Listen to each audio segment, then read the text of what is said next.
हमारे army chief, हमारे वजीर आजम, हमारे वजीर खारजा, इन्हें मिलने के लिए जाना पड़ता है। हमारी पावर और कुव्वत सिर्फ इतनी है। और हिंदुस्तान की पावर ये बताना चाह रहा हूँ कि उनके फॉरेन मिनिस्टर को भी अपने मुल्क में बुला सकते हैं। इवन के दुनिया के बड़ी बड़ी कंट्रियों के जो है ना वजीर आजम, वो हिंदुस्तान आते हैं। हम कहाँ खड़े हुए हैं? जिस दिन ट्रंप वजीर आजम बने, जिस दिन सदर बने अमेरिका के, तो हिंदुस्तान के वजीर आजम ने कॉल की, या जिस तरह भी बात हुई, सबसे पहली कॉल हिंदुस्तान के वजीर आजम से बात हुई।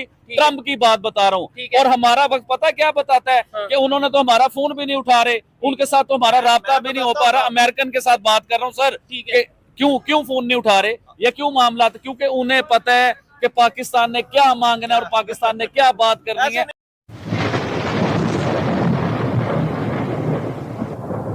नमस्कार दोस्तों, क्या हाल है? होप करता हूँ कि आप ठीक होंगे और स्वागत करता हूँ आपका हिंदुस्तान डॉट में।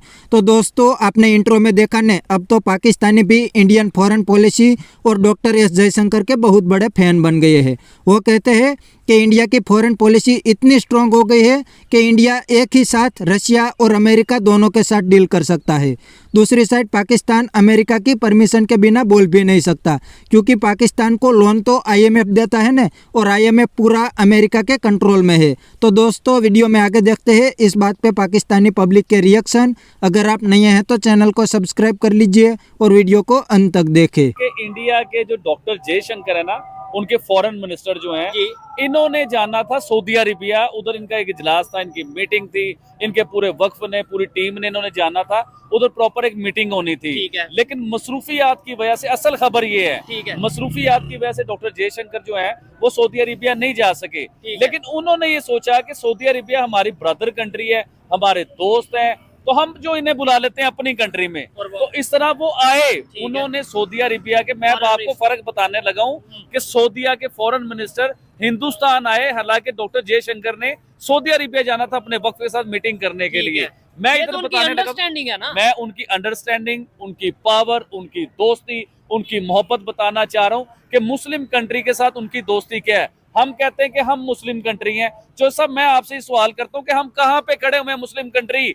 अब हिंदुस्तान को जिसे कहते हैं कि हिंदू कंट्री है, इधर तो हिंदू रहते हैं। सऊदी अरेबिया के साथ उनके तल्लुकात अच्छे होते हैं, ईरान के साथ उनके तल्लुकात अच्छे होते हैं, अफगानिस्तान के साथ उनके तल्लुकात अच्छे होते हैं, यूएई के साथ उनके तल्लुकात अच्छे होते हैं, इजिप्ट के साथ उनके अच्छे तल्लुकात होते हैं। इवन के इसमें से जो मैंने नाम लिए ना, कई कंट्री अपनी कंट्री का बेहतरीन award prime minister Narendra Modi को भी देते हैं। अब मुझे बताएं कि हम कहाँ खड़े हुए हैं और हिंदुस्तान कहाँ खड़ा हुआ है? हमारे आर्मी चीफ, जब ट्रंप का इलेक्शन हुआ था ना, ट्रंप जब इलेक्शन जीता था, उन्हीं दिनों की बात मैं आपको बताता हूँ कि हमारे army chief special Saudi Arabia Mohammed bin Salman से मिलने के लिए गए। ठीक है, मुझे ये बताएं कि हम मिलने से पहले, ट्रंप के बनने से पहले गए थे सऊदी अरेबिया। इलेक्शन के दिन चल रहे थे, उन्हें क्लियर हो गया था कि ट्रंप प्रेसिडेंट उन्हीं दिनों में थे। चले उन्हीं दिनों में आ जाते हैं। मैं सिर्फ बात ये करना चाह रहा था, मेरा मुद्दा ये था कि मैं कहना ये चाह रहा हूँ कि हमारे आर्मी चीफ, हमारे वजीर आजम,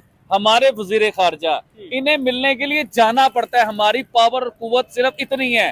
और हिंदुस्तान की पावर ये बताना चाह रहा हूँ कि उनके फॉरेन मिनिस्टर को भी अपने मुल्क में बुला सकते हैं। इवन के दुनिया के बड़ी बड़ी कंट्रियों के जो है ना वजीर आजम, वो हिंदुस्तान आते हैं। हम कहाँ खड़े हुए हैं? हम मुसलमान हैं। ठीक है, लेकिन ओआईसी का इजलास हुआ है। ओआईसी के, हम एक इस्लामिक कंट्री, मैं ओआईसी के इजलास के बारे में भी आपको बताता हूँ। इस्लामिक कंट्री है, एटम बम कंट्री है हमारी, जिसने एटम बम बनाया हुआ है। और यकीन करें, ओआईसी का जो इजलास जिसका आपने नाम लिया ना, जो ओआईसी का इजलास हुआ है, इसकी मैंने फेसबुक पे भी पिक्चर देखी थी, सारी वीडियो देखी थी कि क्या मामला था, किस तरह का इजलास हुआ। जब मैंने तस्वीर देखी ओआईसी के इजलास के, दुनिया के तमाम मुस्लिम ममालिक के जितने भी सरबराह उधर आए हुए थे ना, तो पाकिस्तान यकीन करें ऐसे गुम हुआ था जैसे पाकिस्तान का एटम बम गुम हो गया है। यकीन कीजिए कि पाकिस्तान के, एक सेकंड, थोड़ी सी रह गई है, एक मिनट सिर्फ मुझे 5 मिनट दे। पाकिस्तान नुक्कर पे खड़ा हुआ था, एंड पे, सबसे एंड पे खड़ा हुआ था।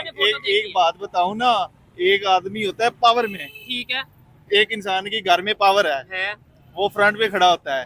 एक इंसान किसी के घर जा रहा है, उसने जहाँ बिठाना है, ठीक है, एक बात कर रहा हूँ, उसने उधर बैठना है, ठीक है। दूसरी मैं बताता हूँ, हमारे वजीर आजम साहब है, एक तो उनका माशाल्लाह कद भी नॉर्मल दरमियान, तो फिर तो उन्हें बुलाया।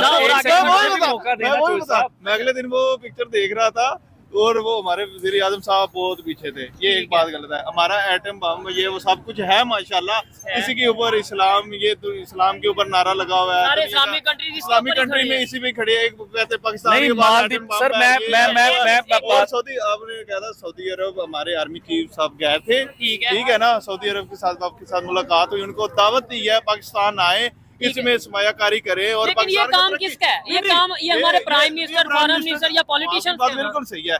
जब एक चीज एक से नहीं ना ठीक चल रही होती, फिर दूसरा आगे तो सब मुझे मौका तो दीजिए यार, मुझे मौका दीजिए। मालदीव कितनी सी कंट्री है, इतनी सी कंट्री है, मालदीव के वजीर आजम या सदर पहली लाइन में खड़े हुए थे, और हमारे वजीर आजम नजर भी नहीं आ रहे। कौन से नुक्कर में हमारे वजीर आजम को खड़ा किया है? ये इस्लामिक कंट्री के वजीर आजम है, जो जिसने दुनिया में इस्लामिक कंट्री का सिर्फ एक बम्ब है, पावरफुल कंट्री जिसे कहते हैं ना इस्लामिक की, ये वो बम्ब है, वो पावरफुल कंट्री, और हमारा बम्ब और वजीर आजम कहीं नजर भी नहीं आ रहा था। ये चीज मैं बताना चाह रहा हूँ। मैं बताता हूँ ना बुध भाई को, जब OIC का जो OIC की मीटिंग इजलास हुआ था पाकिस्तान में, जब उस वक्त वजीर आजम थे कैदी नंबर 804, जिसको न्यूट्रल कह दे ना, पाबंदियां है ना, सबके ऊपर पाबंदियां है, पाकिस्तान के ऊपर सबके ऊपर पाबंदियां, कैदी नंबर 804 कहते हैं आप। उसने जब मीटिंग हुई थी, सारे मुल्क के वजीर मुशीर साहब आए थे, उसका इजलास में वजीर आजम को कहाँ पे खड़ा हुआ था? हमारा वजीर आजम, मैं बताता हूँ, और फ्रंट पे था, वो लीड कर रहा था ना, वो लीड कर रहा था। अच्छा, जो ये मीटिंग हुई है ना सऊदी अरेबिया में, जहाँ भी हुई है, वो कौन लीड कर रहा था? वो मोहम्मद बिन सलमान लीड करते हैं, लेकिन मुझे अच्छा, हमारे वजीर आजम साहब माशाल्लाह जहाँ खड़ा किया था वहाँ हो गए। इनके पास ताकत है, बम भी सिर्फ पाकिस्तान के पास था। जितनी भी कंट्री की ताकत है, तो बम की ताकत से आप भाई इनसे ये पूछे, आपने इसराइल और फलस्तीन की जंग हम क्यों नहीं रुकवा रहे? क्यों नहीं? बम की ताकत है, हम बम मारे। जो भी इस्लामी कंट्री है, जो भी कंट्रीज है, कोई भी है, वो फ्रंट पेज पे आके नहीं खेलती। तो हमारे पास बम है, हमें जाना चाहिए। आके नहीं खेल सकती। अच्छा, इसराइल है फ्रंट पे खेल रहा है, ठीक है, और जो भी दूसरे ममालिक उसको सपोर्ट कर रहे हैं। हमारा बम मैं बता रहा हूँ, मैं बताता हूँ ना, वो जो भी ममालिक तो दोस्तों ये था पाकिस्तानी पब्लिक का रिएक्शन, और आपने वीडियो में देखा ने पाकिस्तानी भी अब इंडियन फॉरेन पॉलिसी की तारीफ करने लगे हैं। और एक बात पाकिस्तानी ने बिल्कुल सही बताई कि पाकिस्तान इस्लामिक कंट्रीज UAE और सऊदी को अपने इस्लामिक ब्रदर्स मानते हैं, लेकिन वो तो अब पाकिस्तान के विजिट तक नहीं करते, क्योंकि उनको पता है कि पाकिस्तान का हाल तो भिखारी जैसा हो गया है, और पाकिस्तान के पास सिर्फ एक ही काम है, वो है भीख मांगना। तो इसके साथ क्या ही डील करेंगे। और दोस्तों अब तो सऊदी अरबिया पाकिस्तानी को वीज़े भी नहीं देते, क्योंकि वो भी अब पाकिस्तानी पब्लिक से तंग आ गए हैं। और दूसरी साइड दोनों इस्लामिक कंट्रीज़ UAE और सऊदी अरबिया इंडिया में हेवी इन्वेस्टमेंट करने लगे हैं, क्योंकि उनको पता है कि इंडिया दुनिया की टॉप इकोनॉमी बन गई है, और कुछ ही सालों में इकोनॉमिक सुपर पावर भी बन जाएगा। तो इंडिया के बिना दुनिया नहीं चल सकती। तो बस दोस्तों आज के वीडियो में इतना ही। यह था पाकिस्तानी पब्लिक का रिएक्शन। अगर आपको यह वीडियो पसंद आया है तो वीडियो को लाइक शेयर कर दीजिए, और चैनल को सब्सक्राइब करना मत भूलिए। थैंक यू, मिलते हैं नेक्स्ट वीडियो में।